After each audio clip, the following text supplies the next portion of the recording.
Welcome to hell.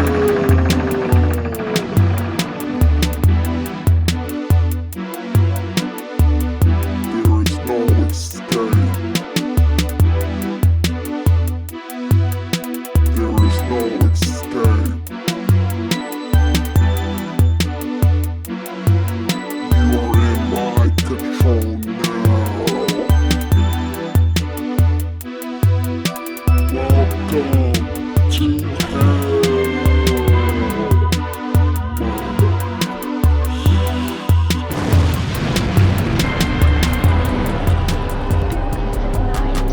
And they'll take you one by one, and no one will hear you scream. No one will hear you scream. Yo, what's going on, everybody? It's your boy Walterdoom back for another episode of Let's Talk About Horror, where your nightmares and reality meet. And today I got a special guest for you guys. He is a director, writer, and producer in the UK. He has his own company called Apotheosis Productions. So let's go ahead, give it up for the director of Moter Mortis, Balraj Kang. Welcome to the show, man. Hey, bro. Hey, it's good to see you again, man. Good to see you too. Yeah, How so you been? oh man, I've Good? been good. I've been good. As good as it's going to get. Yeah. But yeah, if you guys want to go ahead and follow Bal, where can they follow you, Bal? They can follow me at Instagram at Apotheosis Productions, and it's got my link tree on it, so you can see my some of my short films on YouTube, and got my big cartel on there as well. So if you want to buy Moter Mortis, just click the link. Yeah, just click the link. Just click the link. Yeah. Yeah. And if y'all want to follow your boy Walterdoom, you know, Team Doom, we out here. Once again, those socials are Instagram, Walterdoom, Twitter is Walterdoom1, Walterdoom on YouTube, Walterdoom on, well, the Walterdoom on TikTok, and Walterdoom on Spotify, Apple Podcasts, and Google Podcasts. So, yep, if you want to listen to your boy, go ahead and find him on those channels. So, anyway, so today, I brought on Bal today to talk about some movies, some definite movies that you've been making, man. It's been a while. Yeah. You've been doing a lot lately, you know. I see the Instagram and I see everything that you're doing. I see the trailer. You just recently put up a trailer for Moter Mortis, which is amazing. Honestly. Yeah, thanks, bro. Yeah, I mean, I think like it. yeah, I think the last time I actually seen anything by you was maybe like sometime last year, actually, and it was I believe it was like the sequel to Moter Mortis or like the prequel to Moter Mortis. Yeah, that was actually part one, bro. That was part one, like, which was like a short film in its own right, really. But yeah, man, you was one of the people that I showed that to. Yeah, I remember, and like, man, that was a year ago now, bro. That was a year ago, you know? Yeah, man, time flies. Time definitely flies. Yeah, so what have you been working on lately, man? So, oh man, so basically Moter Mortis is ready to go now. Just been working on, obviously, like sorting the final cut out and adding like the VFX shots to it, which one of my editors, Rick's, doing. And then that's going to go to Troma and to Dark Hollow and Amazon Prime. And then I'm going to also be selling DVDs here in the UK. Hopefully through a distributor. If not, I'll be doing it myself here in the UK. And then also on top of that, I'm working on a new project, which is going to be a feature. Diwali Maniac Bloodbath, and that's like basically, as far as I know, the first British Brit Asian slasher film. I'm hoping that's going to be, you know, real gory and like quite like fucked up, basically. Yeah. I definitely know you're gonna bring the gore because I remember looking at the trailer for Mother Mortis. You had like some pretty gory imagery in there, and I was like, Oh. "Oh, is this how Yeah, we're bro. gonna?" With that trailer, bro, I cut it in like a day, basically. In one night, I had a few hours, and I had to Mhm. send it to a distributor here in the UK. Yeah, And I was like, yo, I've been putting this off for long enough, like sit down and like do it. So it was like shit, it was just going with the music, really. I was trying to just float with the music, you know, like that's like the main the Mother Mortis sort of theme tune, like made by Pat Zumbrom, who's like a hmm composer that I work with on the films. And yeah, like, and I just sat down and I thought, all right, I don't want to show people really what happens or give away story, but I want to show people like constant money shots, basically. So I was just yeah, like hitting their money shots like quick, like too quick for your eye to really like focus on, but just enough to give you like a little, you know, like teaser. I guess that's like what yeah, I was. yeah. I think that's probably like the problem with like some trailers. You know, they give away a Oh little bit too much about what the movie is about, and yeah, you end up like figuring out what the movie is before you even see it, which is so annoying half yeah, the yeah. time. You watch the trailer, which is the film, and you're like, I'm done now. I know what's going on. Yeah, I Yeah, can't remember what yeah, film did that specifically. I'm trying to remember because I try and stay away from trailers. I mean, I'm not too much of a trailer person. Like usually I'm good at just reading about the film, and yeah. that's enough for me. You know, usually that's the case. But if I see a trailer, usually it's like a couple of times I catch the trailer. And sometimes if I see the trailer way too much, then I'm like, oh, I think I know what this movie is going to be about. I think I just ruined it for myself. Yeah, I don't like that, man. I think it's like it's an art cut in a good trailer and not giving Mhm. too much away. You know, like I think was it like King Richard or something like that. It's got Denzel in it, and it's like all like misty and black and white and shit. I was like, that looks sick, and it's just like only probably like 30 seconds or something. So it's like it's an art cut in a good trailer. But Mhm. yeah, bro, I'm real glad. Like I'm very excited. You'll be one of the first people that I send Mother Mortis to, and um, when I get it over, when I get the Dark Hollow guys to be getting out the DVDs. So you know, you and Yeah. Enoch and like one or two others, I'm gonna be sending some signed like copies of Mortis and signed by me and Jay. So yeah, man, Are there I'm going to be some excited. I'm excited. are there going to be some NFTs to go with this project, man? Oh yeah, yeah, yeah.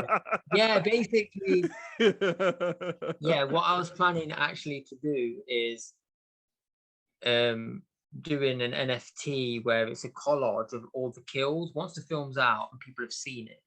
Mhm. Which is like basically like a panoramic shot of all the kills in order.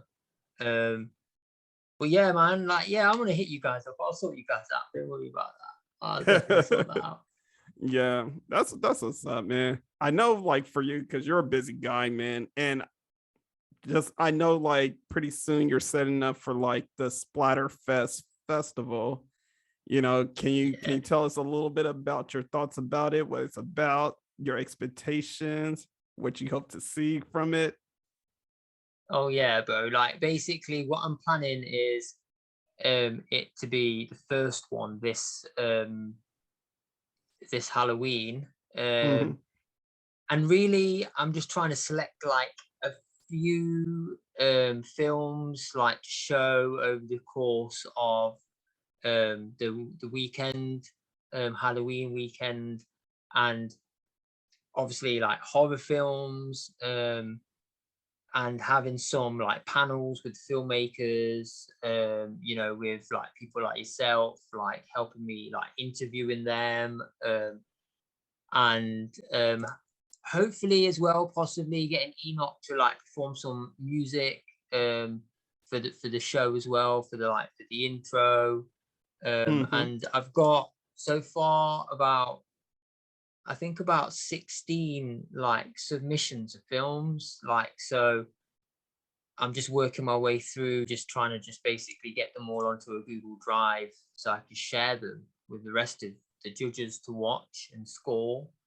And I'm hoping to get that done hopefully around about the end of April, and then get people so that I can say to them, you watch them and score them and have them all over to me sort of by, early mid-September. So then I can collate and decide who's winning and stuff. And then we got some good prizes. We got like one prize which is going to be a distribution with Dark Hollow, like, so you'll get your film like on DVD and you get it out there and you make money off that too yourself.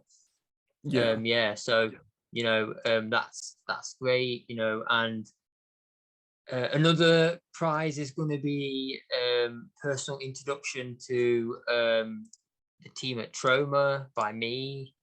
So I'll put one of the winners in contact with the guy who makes or buys the films for Troma. So that'll be another big prize. And then also another prize is going to be a custom action figure by Ghoul of Gabba, who's a guy over in the US as well that makes customs, and also from Hello Radical Toys, who make custom action figures as well. So those are the prizes. Films, really, the more fucked up the better, the more gory the better. Obviously it's Splatterfest, like I mean, you can't call it Splatterfest and it's like no gore, Hell no.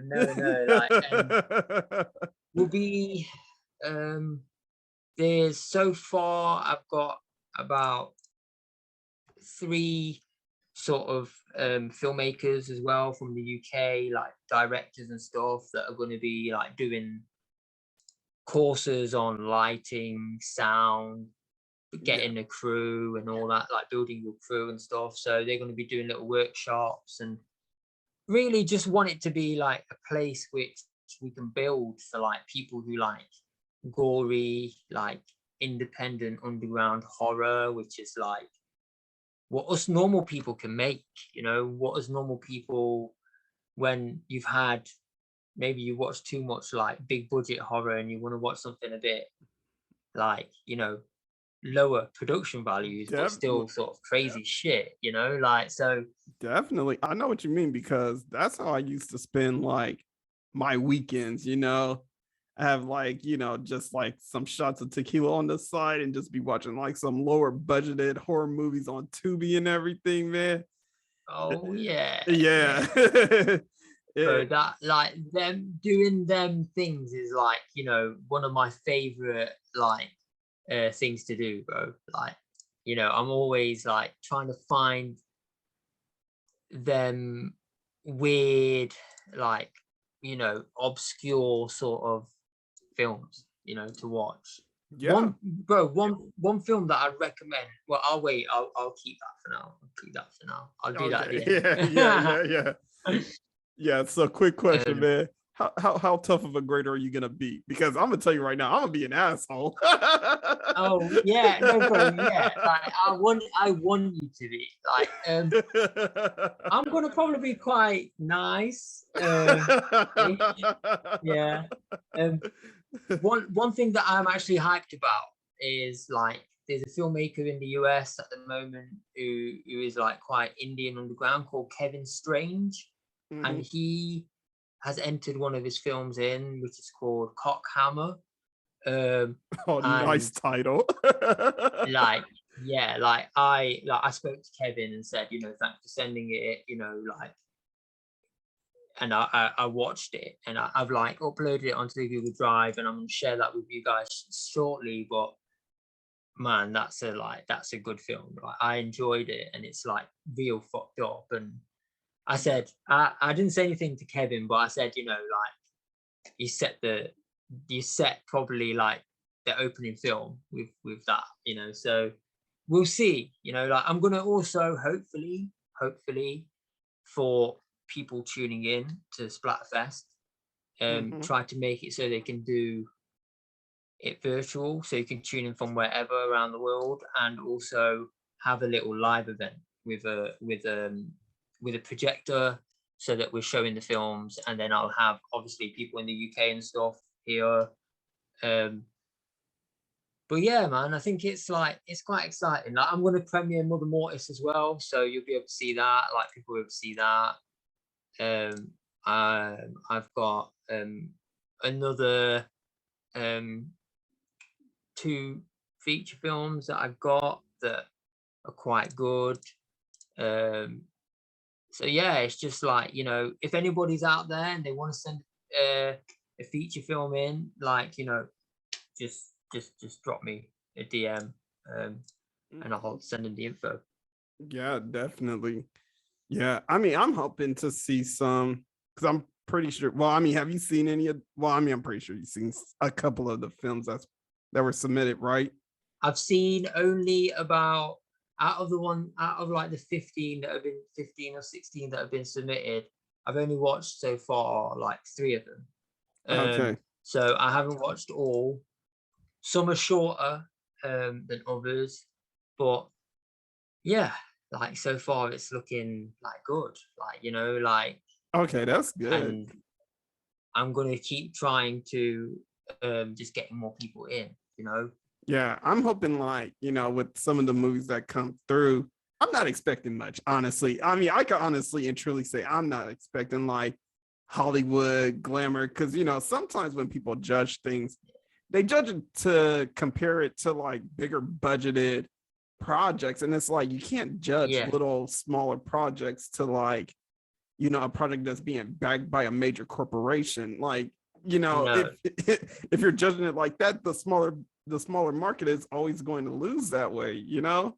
Yeah. You know, it's like, I think, do you know what it is? Yeah. Oh, go ahead. It's like finding a homeless guy on the street and then putting him in 100 meters with like Usain Bolt, you know, like it's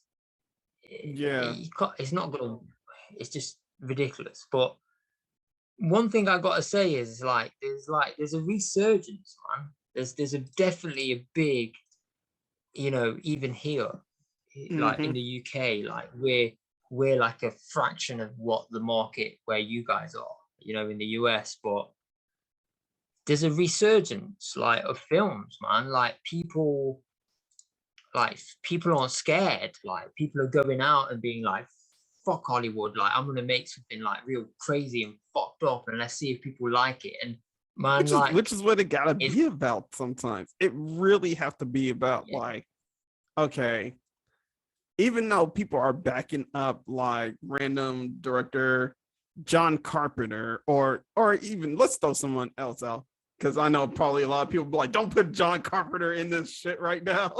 Maybe let's say Ari Aster. So, you know, people are probably looking at Ari Aster's films and saying like, oh, I could do better than Ari Aster.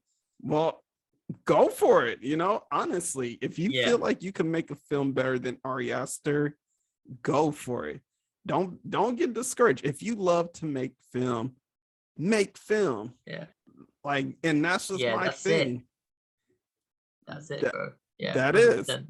That is it. Like, literally, that's like all you ever have to do is just like, don't sit there worry about like, oh well, maybe no one will like listen to me because I'm not being paid by like Sony, or oh, no one's gonna like try and back me up because I'm not being backed by Lionsgate or anybody like that, you know. But it's like, fuck all that, you know. If you want to make a movie, you know. Like 100%, some of my favorite movies as of late, I mean, of course I still like some of the bigger budgeted stuff, but there are films that I really do appreciate that were in a smaller market or was like backed by a smaller market. Movies like Darling, Nicole, A Girl Walks Alone at Night. Like, those are movies that I feel like that aren't really backed by like major corporations, but they were filmed Yeah. so well and were produced so Yeah. good. And it's just like amazing looking at them. So it's like, to me, you know, when I'm judging like some of these films that I'm gonna watch, is like, you know, what is your heart saying? You know, what, how much love and passion are you putting into it? That's it. Yeah, that's it, man. That's like, I think we're on the same way. We're on the same page. Like, you know, like in that you get some people that make it because they think, I want to ride a wave or trend, or I want to be,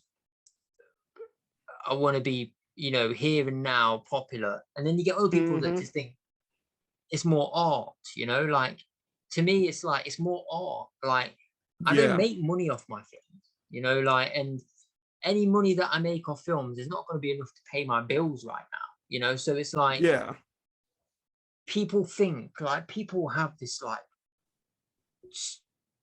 distorted view, thinking, oh, you make films, so you must be either rich or a rich kid or have a really good job or what. No, I'm just a normal dude, you know, like, I don't drive a fancy car, I don't have a fancy house, I'm just a normal guy, you know, like struggling to yeah, pay like bills and just being normal, you know. But the thing is in a shit society, you need some escapism, like for your own yeah. mental well-being, you know. And some people go gym to escape, some people fucking, you know, I don't know, like race cars, some people do whatever, man. Like, everyone has their own thing. But for me, it's watching films and making films, you know. And I think it's like therapy, bro, really. Like, you know, It like is.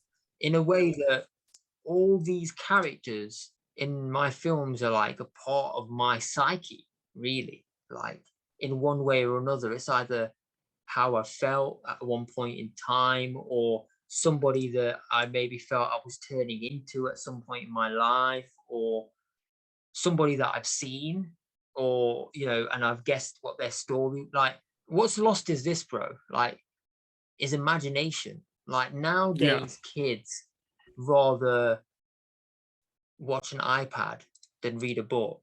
Like, yeah, you know, and my generation was different, bro. Like, every night, like, someone would read me books, you know. And I am, you know, really, even now, read more books than watch films, you know. Like, if I'm with my missus and she's watching something, I'll usually be reading more than watching a film, you know. And then I just find it that, you know, you can't beat like the power of like words, you know. And certain authors who have mastered that art, they can basically, instead of using 50 words, use one.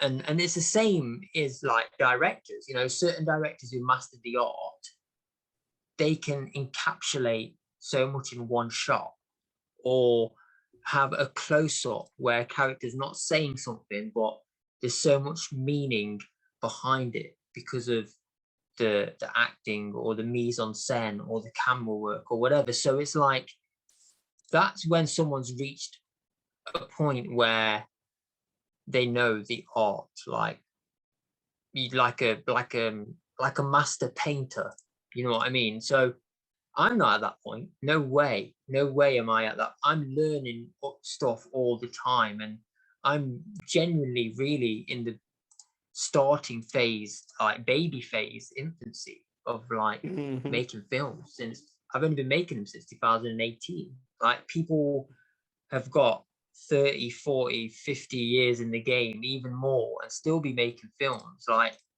yeah, so I don't ever like go on a film set of anybody else's or even mine thinking I know everything or my word yeah, is the word of God. You know, yeah, fuck that. yeah. Honestly, it's like, It's about I'm only as good humility. as the team. It's about Yeah, like, humility and just, you know, going in knowing like, okay, I still need to grow. And that's one thing that I've learned about like doing this podcast. You know, I try not to get too, in less of a fancier way of saying it, get too butthurt if anybody says anything negative about it. But I'm just like, well, I'm still in my infancy of like learning and trying to find, carve my niche on how I want to produce this podcast, I don't know everything about making a podcast. I mean, I know right now I can't get like fucking Vin Diesel or The Rock on here, like they don't know who I am. If I could, but bro, I mean, one day, man. one day. The thing is that's it, man. Like some people never start, and then they think, why didn't I get there? Like, but the thing is you've got to start from the bottom. Everyone starts from the bottom. And you get there through a bit of luck, a bit of persistency, and a shitload of hard work and time and effort and like sacrifice, and like, yeah, man, you will like, I'm pretty sure, the people that keep grinding and doing it, like that I think to do this sort of stuff, you got to be a little bit delusional. You got to be a little bit like you don't care. Like, like I have people saying to me all the time, Bow, make this film.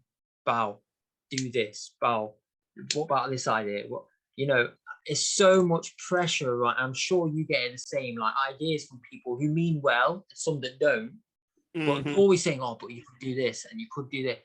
And there's some people that mean well because they want you to grow and be better, but then there's others that it's just like they're nitpicking away at you like constantly, like hoping that you'll either stop doing it or you'll do what they want. And it's like, I find that hard. I don't know about you, bro, like, but I didn't think much that I would ever find that hard. But I find like I find the influences, like being influenced by people around me, is positive, but also it's like in a way like negative, like because sometimes I'm like thinking, like, should I write that scene? Like, what would this person think of me? Like, what is that?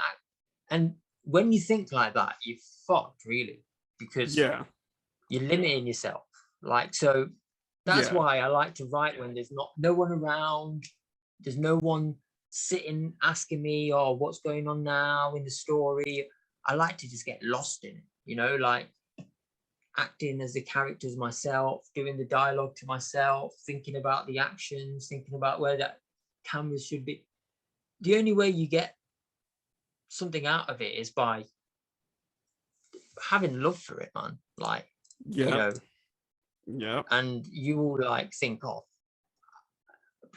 bro, like I say to my like guys here in like crew and cast, and I'm itching to make something. I said to him, every day I'm waking up thinking, when am I going to film? I need to make something. I'm not happy. I want to make something now. And like people are like, just calm down, just plan it, just write it, just get everything. So I'm like, I want to fucking go make it right now. And they're like, my whole creative process is like impulsive,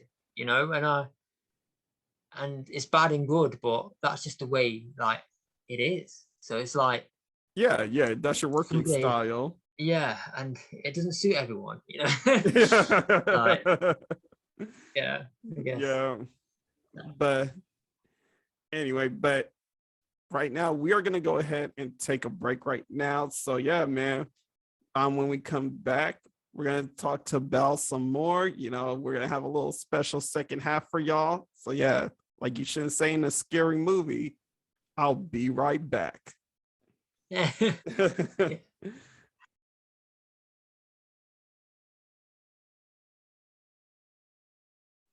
And we're back, everybody. So I am back here with Belle, and we're going to do something a little bit different on the show today. So we are going to do a little bit of like the paint and drink, but this time it's going to be like some draw and talk, a little something different, because we both like into art. We're into like film and everything like that. So I just thought it would be a good idea to kind of like just chill a bit, kick back, relax, and kind of like just draw a bit and talk about like some of the things that's gone on in film and everything like that.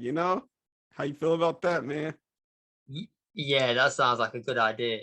I like that idea. Yeah. What do you want to draw? Right. What do you say that we draw? All right, All right, so at first I was thinking Jason because it's so easy to think of Jason, but I want to kind of make it a little challenging. So I'm thinking let's do Pennywise the Clown. Any version of Pennywise. Oh, Any version of okay, Pennywise. okay. You know, you can do Tim Curry, you could do oh my god, why am I blanking out Yeah, his name? Why am I blanking? Bill Skarsgård. Bill Skarsgård, isn't Yeah. it? Yeah. Yeah. So yeah, we can go ahead and draw that guy in the time frame of this little talk that we have. So while we're talking, Yeah, I'm man. topics to you. So first things first, man. I want to say, what are you watching these days? Oh, so one thing that I finished watching recently was Vikings on Netflix. And that is good, bro. Like it's like a sequel to Vikings, and you know, it's like it's disturbing, like in that like there's some fucked up stuff that happens in it. Like, you know, like it's a bit more brutal Yeah. than the original Vikings. So I've been watching that. I've also been watching this documentary called Kill Thy Neighbor, which is like, I find that I get a lot of inspiration like from true crime documentaries. Okay. So yeah, so I've been watching that, and that is actually like real good. I'd recommend that. Okay. And then also at the moment, at night, I'm going to all the Freddy's, basically, all the nightmares on Elm Street.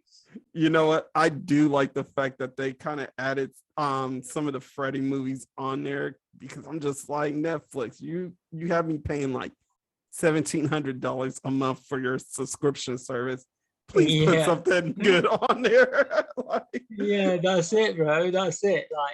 Like, what have you been watching, bro?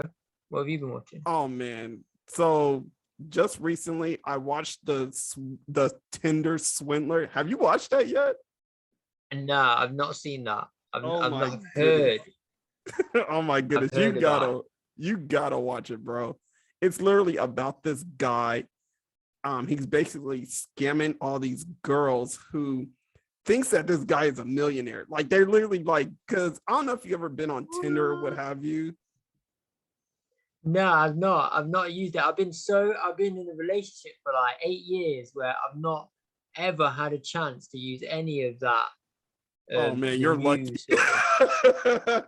Yes, I've not. But I heard of this dude, man. I've seen loads of like stuff in the media about him like being like some sort of fake playboy, you know? Like, yeah. So basically he fakes being a millionaire or billionaire, saying like he's a son of like this diamond company and what have you.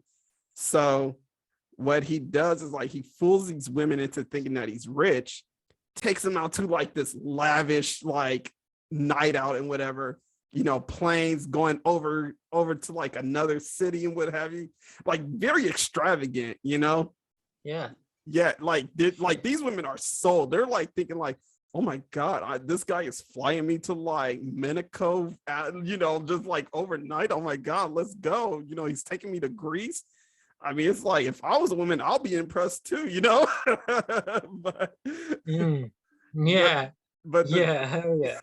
But the thing is like, the guy he's not who he says he was, because like he ends up like telling these women like he has like these people that are looking for him. Like his whole story is kind of sketchy, and a person with the right mind who's not blinded by money, you know, and that's the thing that I feel about these women. Would have seen through it. They would have seen through they it. Would have seen through it. Like, and that's the thing. It's like, I get like what he did was wrong, but the thing for me is like, I couldn't really feel too sorry for these women because they were blinded by the money. Like, if anybody told me different, saying like, oh, come on, Doom, they were just like in love with him, you know, they had this, that, and the other. I'm like, bullshit. Bullshit. Yeah. I couldn't Yeah. play with no shit like that. You know, like Bell. Bro. You could. I'm pretty sure you couldn't get away with any shit like that either.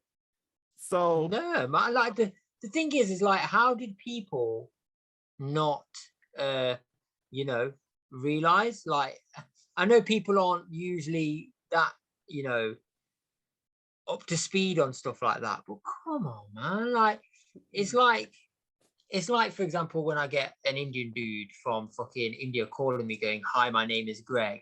I'm calling from Carphone Warehouse." yeah, oh my First thing god. is like, motherfucker. First thing I say is, "You're not Greg, right? Because you know that's not your name. So what's your real name?" And then Mhm. he'll tell me what his real name is, and then I'll say to him, "Well, I'm not fucking interested anyway," and I'll hang up. But it's like, how? Like, they got catfished, basically. These women Oh got yeah. catfished. Oh, didn't they got mad catfish, you know. So and now basically, they're all feeling like idiots, aren't oh yeah, they? yeah. But the thing is like they took out credit cards in their names, took out loans Oh my. in their name, and gave him all the information. And his excuse was, "Oh yeah, yeah, yeah. You know, I'll pay you back. I'll pay you back. You know, I'm good for it." The thing is, like, I can understand maybe one time. Okay, that's one time, but these girls kept doing it numerous amount of times. Like one girl is literally like, I believe $250,000 in the hole. In the hole. What? Yes. 250,000? Oh my lord. Yes, man. Yes. And I'm like, how could you be so dumb? Like, How? Bro, literally, how could you spend that? No, but do you know what, bro? What I always think there is, how, like, do you know someone with that much money? How can she not get somebody? How is she? exactly. How, Exactly. what is wrong with her? What, there must be something more wrong, right? Like, because the way it is usually rich people, yeah, they chill with rich people, right? So it's like they don't want to know anybody unless they're on the same level, yeah, Mhm. most Yeah. times. So, you know, she obviously was only interested in him because she thought he had probably more money than she did, you know? Yeah. Yeah. Yeah. That if that wasn't the case, then, you know, he would have she wouldn't have probably seen him at all. So it's like, that's usually what it is, isn't it? Oh yeah. Yeah. I myself was thinking like, wow, how could you fall for this whole scam of like, oh yeah, I got like this amount of money, and it's just like, oh, nah, no, I don't. Yeah. It's You know, like, no. and it's crazy because it's like, to me, she gave out her whole information. She literally gave, like, literally, he gave her the scam of like, oh yeah, you could be an employee to my company, and you know, as long as you're an employee to my company, you know, I could give you the money easily. And the funny thing is, like, he does pay these checks, but he gave him a bounce check. Like, Oh. like Ooh. this guy was relentless. But the crazy thing about it is, like, this guy to this day, he's free. Like, he is not even like, What? yeah, oh How? yeah, yeah. apparently How is with he free? apparently with the court system, I guess they couldn't really prove too much of him doing anything wrong because these women were willing participants in actually taking out these loans, which makes sense Oh to my. me.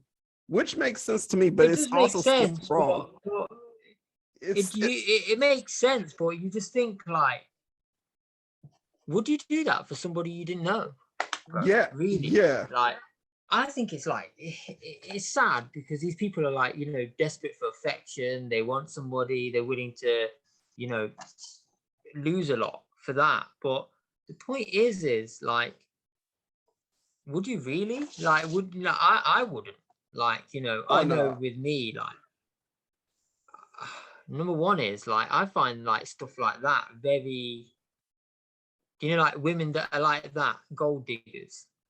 I find them You like know, and very. it's funny because I feel like a lot of people aren't even trying to call them gold diggers, but at the end of the day, I mean, it is what it is, and he flipped the script on those gold diggers. It's wrong. Yeah. It's wrong what he did. I'm not saying it's right. It's wrong what he did, but we all know what those women were fishing for when they were getting into a relationship with this guy. Yeah. Yeah. We know that they were looking for, oh, this guy's maybe got enough money so that I can be sorted for life, basically. Yeah. Oh, yeah. You Yeah. know? I mean, hell, fuck, if you take me on a trip to Monaco, it's just like, I'll be like, oh, man, yeah, I'm set for life. Yeah, I'll be like, where can I sign me up?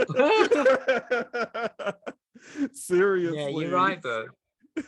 You're right. But the thing is like, you'd always think, well, I would always think to myself is like, what is the ulterior motive here? You know what I mean? Like, maybe that's just me being me, but I would always think, what is the ulterior motive? You know what I mean? Yeah. Like, why is this guy being so nice to me? Who am I? You know what I mean? Yeah. Yeah. And that's one thing I gotta feel like, because someone put out like a good reason. They were like, well, probably because these women are from like third world countries where like the money is no good, you know, and they kind of are making a little bit of good money, but nothing but in their country are trash ass guys. You know, I could understand that, but that's not a good excuse. You know, at the end of the day, they still got scammed because they were looking for a quick buck, you know? Yeah, man.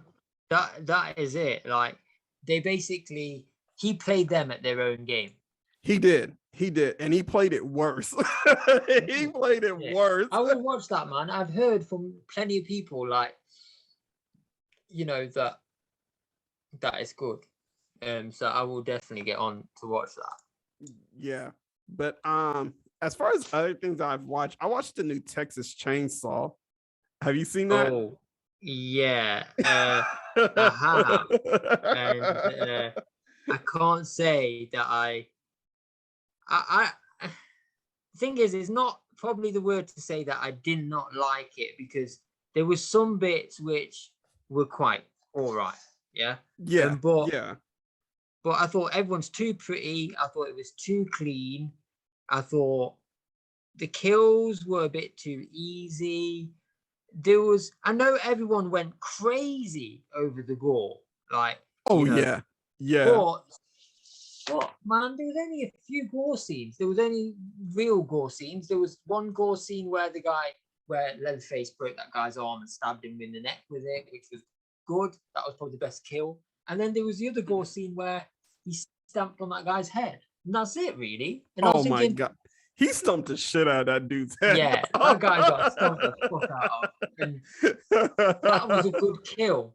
But man, I had some serious problems though with that film. Like, number one, like I said, it was like too clean. Like, everyone's like too good looking. Like, all of a sudden now, like, Leatherface has apparently been just sitting upstairs at like old granny's yard for like 25 years, not killing man, which don't make no sense to me. Like, the woman, she gets like lifted up on a chainsaw, and then Sally.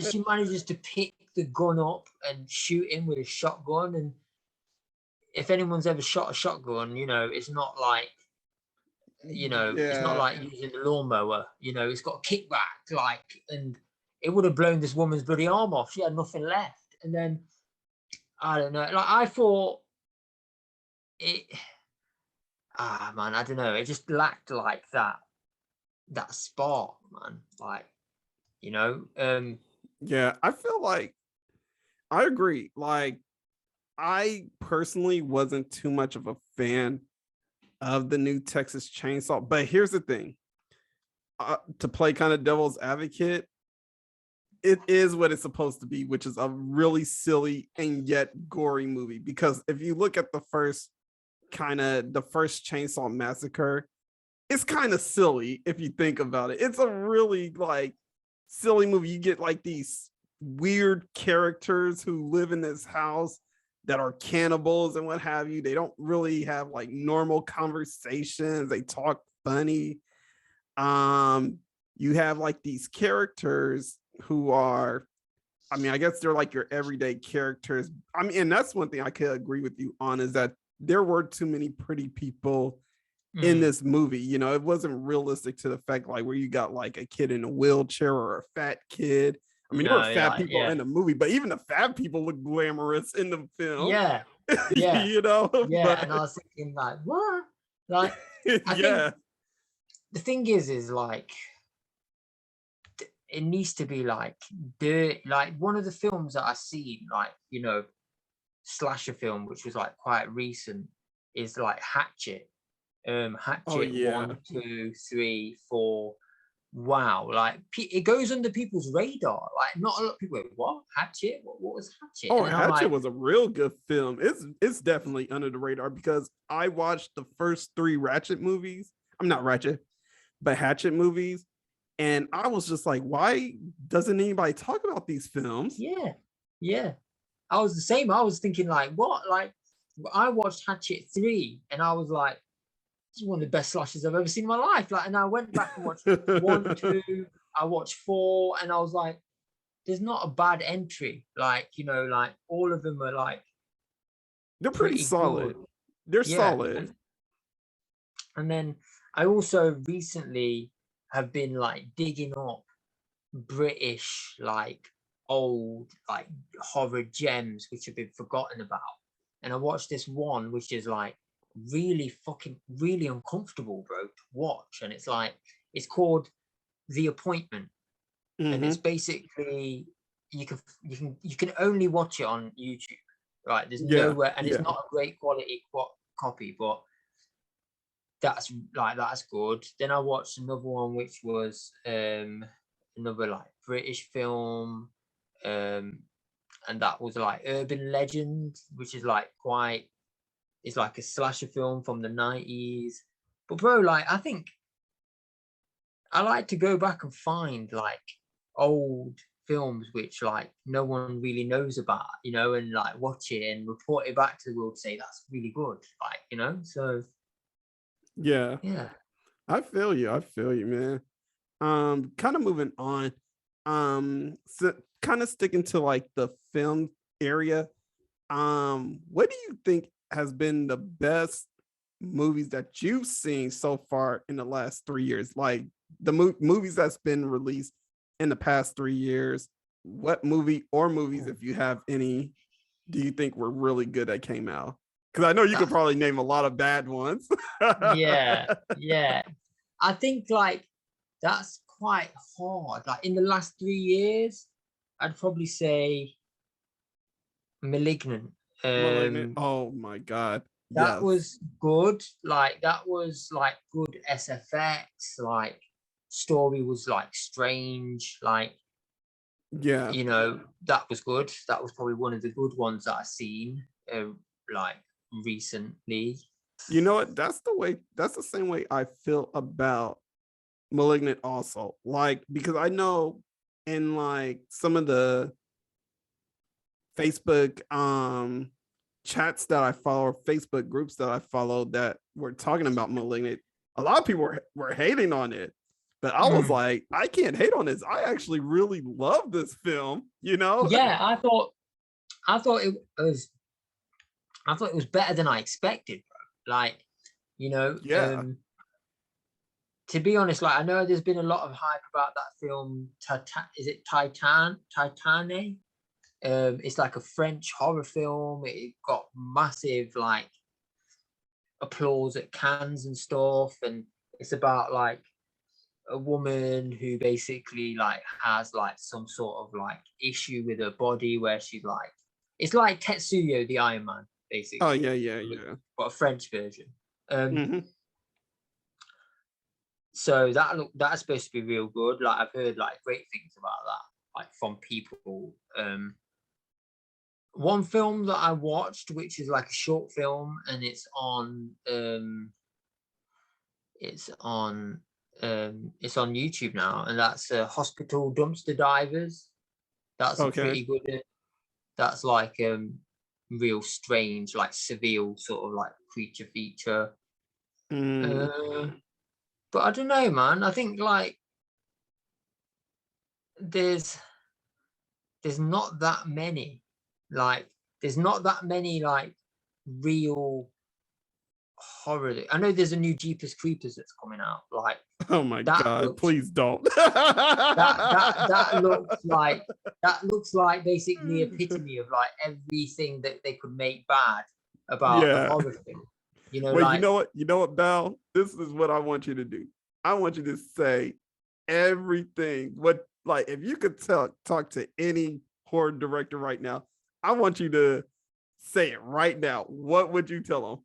I think I would basically first of all tell them to start writing their own material, right? Don't go and buy a script from somebody. Don't get somebody else to write it for you. That shit is lazy. Number one, that's my opinion. Like I like write everything myself, and you can't be a good director if you're not a good writer. So it's like, you know, it's like, yeah. So write your own shit, basically. Write your own shit. Yeah. I think the next thing I would probably say is like, go back to the classics, man. Like, you know, go watch some different films. Go watch a bit of Italian horror, a bit of Japanese horror, a bit of Indian horror, the classic, you know, US classics. Stop this whole like being on the gravy train where it's like, are we making the next screen film? Yeah, let's make, you know, start like believing in like us underground people. Like, you know, there's loads of, I'm not even talking about myself, but I mean there's loads of good underground directors, and it seems to be just a tiny little like cartel of directors who get all the big budgets and all the big studio work and everything, and it's like, power to the people, in my opinion. Like I say, like let's rebel, let's rebel, let's take these bloody studios down, and let's show them like through the power, you know, of like independent streaming and the internet and VOD and Amazon Prime and all this stuff. Let's show these fuckers that we can make good films without their support. You know, like I'm pretty like certain I'll never be welcomed into like any sort of like Hollywood circle, you know, and that's not what I want. Like, you know, I don't want someone to basically say, here's money, make a film, but that film's mine. Fuck off. And I'm going to keep the rights to that. You can't make a sequel. No. Like directors, in my opinion, if I could talk to the big directors, I'd say stop being greedy. Stop sacrificing the art just to make some money. You know what I mean? Because, you know, you're making it shit for everybody. Like the young generation is now watching the new Texas Chainsaw Massacre, saying that it's better than the old one. And it's like, I'll slap them on the top of the head. You know, it's like I had somebody come to me saying like one of my young family members, like when I was at a wedding, saying to me, oh my God, have you seen Texas Chainsaw Massacre? I was like, yes, every single one of them. And he was like, no, I mean the new one. And I was like, yes, I've seen it. And he was like, have you seen the new Halloween? I was like, yes, I've seen it. It's the same as what I expected it to be, you know. And yeah, that's what I would say to them, man. All right. Yep. No, I feel you on that one, but oh my God, I saw the new Halloween movie. That was probably like the worst one I've seen like this year. Yeah. I was like, what the fuck is this? But you know what? For me personally, I'm not a big Halloween fan to begin with. I mean, I honestly think like the Michael Myers movies are kind of like mid, honestly. And I didn't realize that until I was watching the 2018 Halloween movie and the first Halloween movie all over again. And I was sitting here thinking to myself, this doesn't really interest me. Yeah, I agree, bro. I think my favorites are probably most like probably very, very weirdly like 3 and 4, just because it's like, you know, like a bit far removed from like all the hype over like 1. Yeah. And obviously it was a different age, but yeah, man, I agree. Like I'm not a big fan. I'm more of a Jason dude, you know, like I'll be Yeah. honest with you. Like, Yeah. I'm more of a Jason. Like, Yeah. you know. Even though I kind of like talked about the Friday the 13th movies, I like those movies better than Halloween, honestly. I Oh, mean, hell yeah. I get like Michael Myers is supposed to be pure evil, you know, he's the supreme evil of all. But at the same time, I'm like, I don't get him. I don't get his motives. I don't get like his being of trying to kill. I mean, we know Freddy's motives. He wants to kill them teenagers. Yeah. And he enjoys it, you know. He enjoys it. He wants to kill them in their dreams.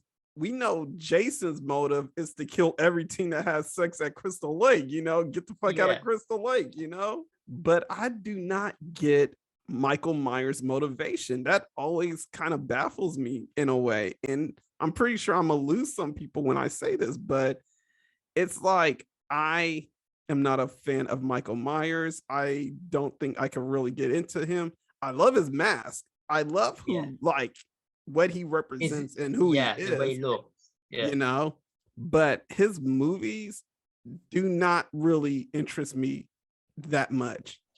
You know. No, I get you there, bro. I get you there. Like it's very like controversial because obviously everyone loves him, you know, like in the horror community. Yeah. But one film that I think, like, you know, I don't know if you've seen it or not, but you should definitely check it out, was the new Hellraiser Judgment. I love that film. That was a good like sequel to come out for that franchise because I forget the one movie where what's his name? It was the first one where Doug Bradley was not Pinhead. Yeah, that's like the one before Judgment. And that was like panned. That was like, that one was hot garbage. Like it was flaming hot garbage. If I have to be very descriptive. Yeah. I think they let that franchise down, bro. Like there's like 1, 2, 3, and 4 are good.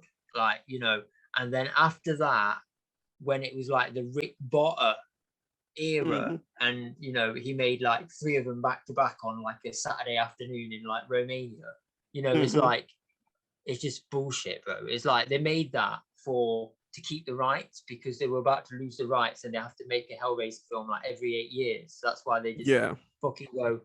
What happens is like this, isn't it? You can imagine they all sitting around the studio. They go, mate, we got to make the next Hellraiser film. Who's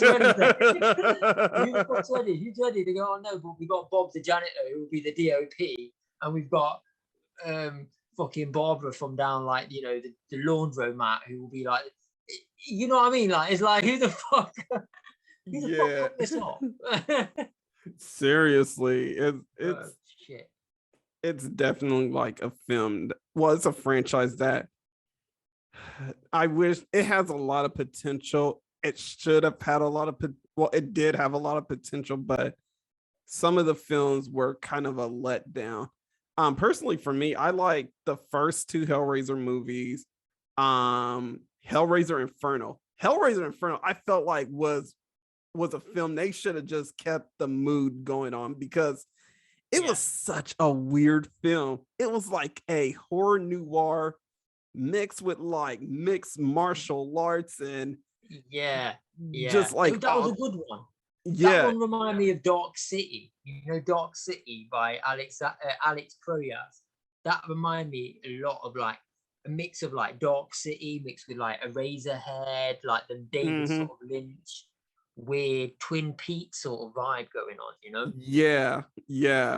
And I just felt like that's the vibe they should have went with that franchise from there on out. I mean, not Hell on Earth, but it was what was the one after Inferno? That one was good because they brought back the main character Yeah. from the first two films. Was Uh, that Christy. Yeah. Well, I don't know what I don't know the actress's name, but I know the character's name was Christy. But yeah, they brought her back, and that was a good film within itself, you know. So those were solid films. But Judgment, when that came out, I was like, oh nah, they really are fucking this franchise up. They are really just like bringing this film back to what it should be, you know. Oh yeah, bro. Like Judgment, like that guy that directed it, Gary J. Tunnicliffe, he's known as the Hollywood assassin in Hollywood, because he's the guy that basically they go to for like the most elaborate kills. And he's a British guy, actually. He lives literally half an hour from where I am. Like he lives in like Birmingham and that, on the outskirts. And you know, he's like one of these dudes who like, yeah, like they need to give a budget to, and they need to like let him run with that, you know, because I know a lot of people that didn't like Hellraiser Judgment, and they were like, no, it's going too far off with this, the Inquisition, with the Stygian Inquisition, and like the Auditor and all the new characters. That's what it needed, man. That's what it needed. Like, and yeah, you know, the guy that played Pinhead in that, I think it's Paul T. Taylor.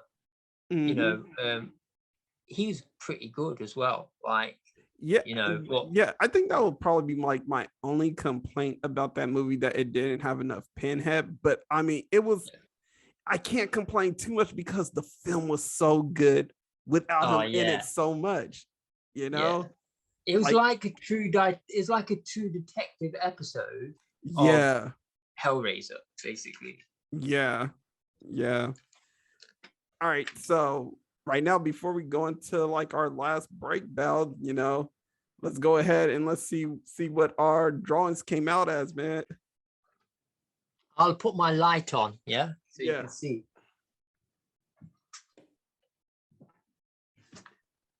Yeah, so you can see my you can see me drawing. Okay, yeah, old school Pennywise. Yeah, do you know, like when he's got the big head of the clown? That's what's up. All right. Yeah. I don't know if we could really. There we go. There we go. Oh, bro, I like that, man. Yeah. That's the Bill Skarsgård one, man. Yeah, you got that going on, bro. You need to finish that off. Yeah. Oh, yeah, man. I love that. I love that. The remake of the It, like 1 and 2, that was actually sick. Like, yeah. Bill Skarsgård did it so good that like he nearly got as good as Tim Curry. Like, I don't think he got as good as Tim Curry. Yeah. Man, that was like sound. Yeah, bro. See, here's the thing, because for me,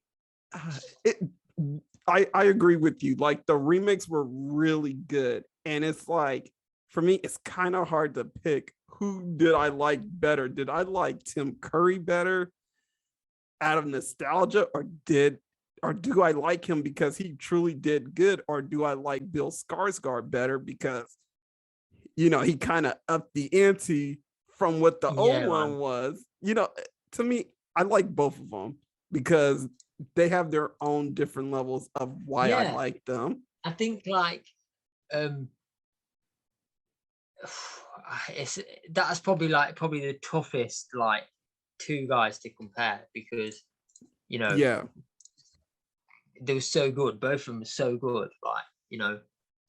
But that was fun, man. That was fun. I'm not drawn like anything in a while, man. I'm gonna post that up and tag you on I feel you, man. It's been a while since I've drawn myself, so I thought this would be a good little like fun thing to do, fun activity. But anyway, we're gonna go ahead and jump into our next break. When we come back, we are gonna have the slasher corner. So be right back, everyone.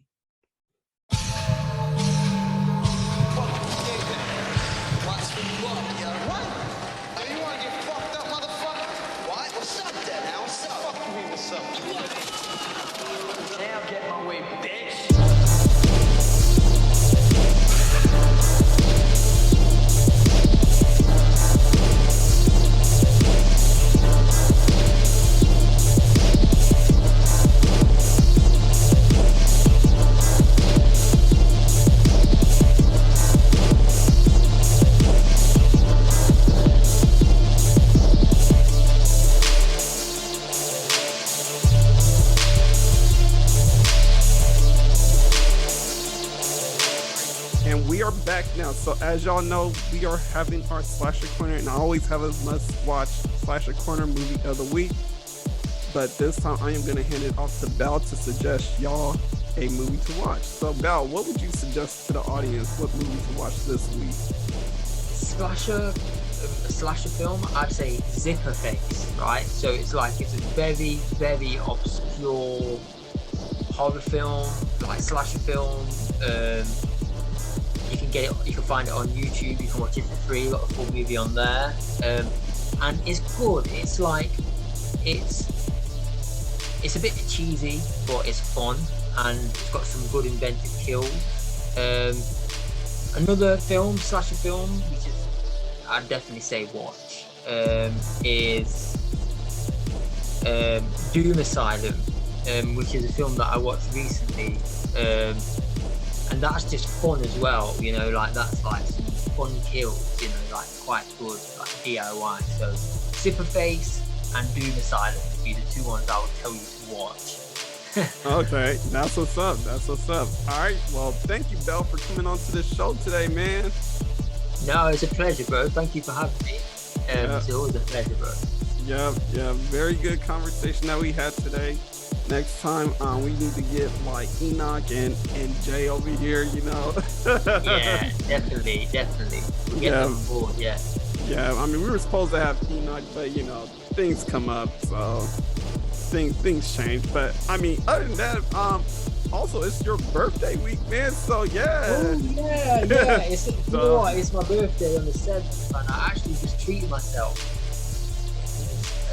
Talking about like weird hobbies, in buying a pack of like serial killer playing cards with like serial killers on them. Weird birthday present, I know, but what I do, Walter, is when I get them, when they arrive, I'll take some pictures and I'll send them to you. Yeah, I'll send them to you so you can see. Nice, man. Can't wait to see them, man. But yeah, I mean, we can't go without a birthday song. So happy birthday to you. Thank you. Happy birthday to you. Happy birthday, dear Belle.